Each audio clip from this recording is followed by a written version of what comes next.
राजस्थान की धरती वीरों और बलिदान की कहानियों से भरी हुई है। यहाँ का हर किला, हर दीवार, हर पत्थर अपने अंदर इतिहास के अनगिनत रहस्य समेटे हुए है।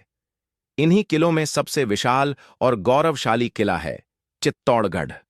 7 दरवाजों वाला यह किला केवल राजपूत साम्राज्य की ताकत का प्रतीक ही नहीं, बल्कि उस बलिदान और त्याग का गवाह है जिसने इतिहास को हमेशा के लिए बदल दिया। कहा जाता है कि इस किले की हर ईंट, हर दीवार से आवाज आती है कि यहां कभी ऐसे लोग रहते थे जिन्होंने अपने प्राणों की बाजी तो लगाई, लेकिन सम्मान और स्वाभिमान से कभी समझौता नहीं किया। इसी चित्तौड़ की सबसे चर्चित कहानी है रानी पद्मिनी की। रानी पद्मिनी, जिन्हें पद्मावती भी कहा जाता है, सिंहल देश की राजकुमारी थीं, जो आज का श्रीलंका माना जाता है।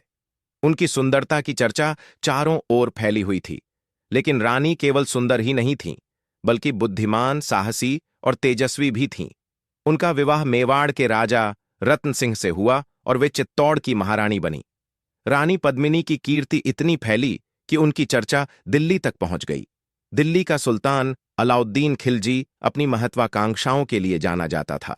वह केवल दिल्ली पर राज करने से संतुष्ट नहीं था। उसका सपना था कि पूरा हिंदुस्तान उसके अधीन हो। जब उसने रानी पद्मिनी की सुंदरता और गुणों के किस्से सुने, तो उसके भीतर वासना और सत्ता की भूख और भी बढ़ गई। उसने ठान लिया कि किसी भी कीमत पर पद्मिनी को हासिल करना है। 1303 ईस्वी में खिलजी अपनी विशाल सेना के साथ चित्तौड़गढ़ की ओर बढ़ा। हजारों सैनिक, हाथी, घोड़े और युद्ध की तैयारियां लेकर उसने चित्तौड़ का घेराव कर लिया। किला मजबूत था, ऊंचाई पर बना हुआ। राजपूत योद्धा बहादुरी से उसका सामना कर रहे थे। कई महीनों तक किले के चारों ओर उसकी सेना डेरा डाले रही। समय बीतता गया और किले के अंदर राशन पानी की कमी होने लगी, लेकिन राजपूतों ने हार मानना मंजूर नहीं किया। तब खिलजी ने एक चाल चली। उसने संदेश भिजवाया कि वह युद्ध नहीं करना चाहता, वह केवल रानी पद्मिनी की एक झलक देखना चाहता है। चित्तौड़ के दरबार में यह प्रस्ताव आया। किले के बुजुर्गों ने सोचा कि यह खिलजी की कोई चाल है, लेकिन अंत में यह तय हुआ कि रानी को सामने नहीं लाया जाएगा, बल्कि दर्पण के माध्यम से उसकी झलक खिलजी को दिखाई जाएगी।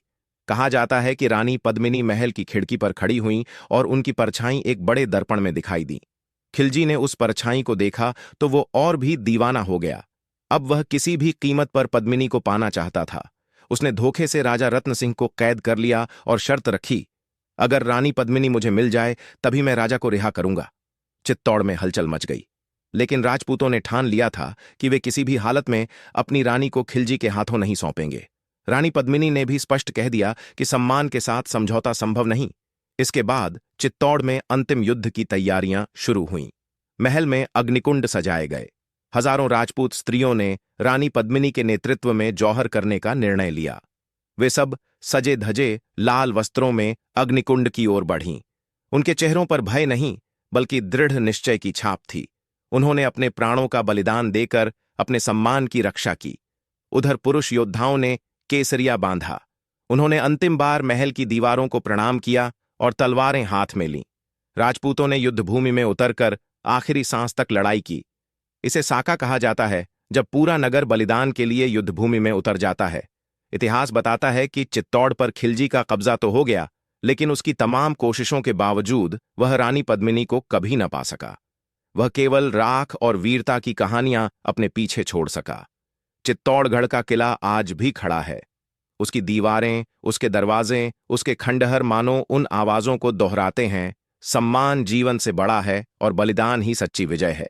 रानी पद्मिनी और चित्तौड़ के वीरों की यह गाथा केवल इतिहास नहीं है, यह हमें आज भी यह सिखाती है कि आत्मसम्मान, साहस और त्याग ही असली शक्ति है।